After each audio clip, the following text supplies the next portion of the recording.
Up around Booneville, Kentucky. You all know who Joyce Wilson is.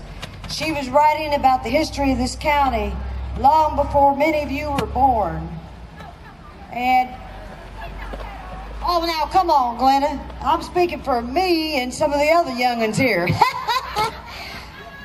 Anyhow, Miss Joyce here drove all the way from where she lives in northern Kentucky by herself. And give her a fine round of welcome for Joyce Wilson. She's going to be talking about the history of Owsley County, which is so important to all of us and the reason why we're all here today. We love you, Joyce. Good morning. I've had a lot of fun meeting new people here today, people I used to know and can't hardly recognize. Rachel, do not slam the door. They've all gotten older.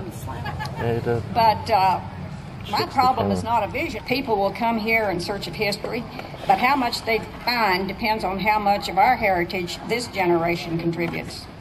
Much was lost in the courthouse fire of 1929.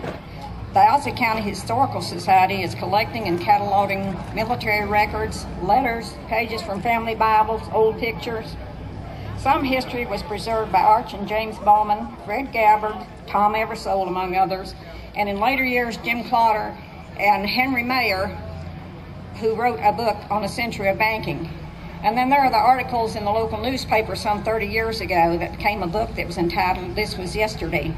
Many of those who contributed, and for those who claim they know the site of Boone's Cave, their parents knew of its location, their grandparents had passed the information down to them, but they kept the knowledge to themselves.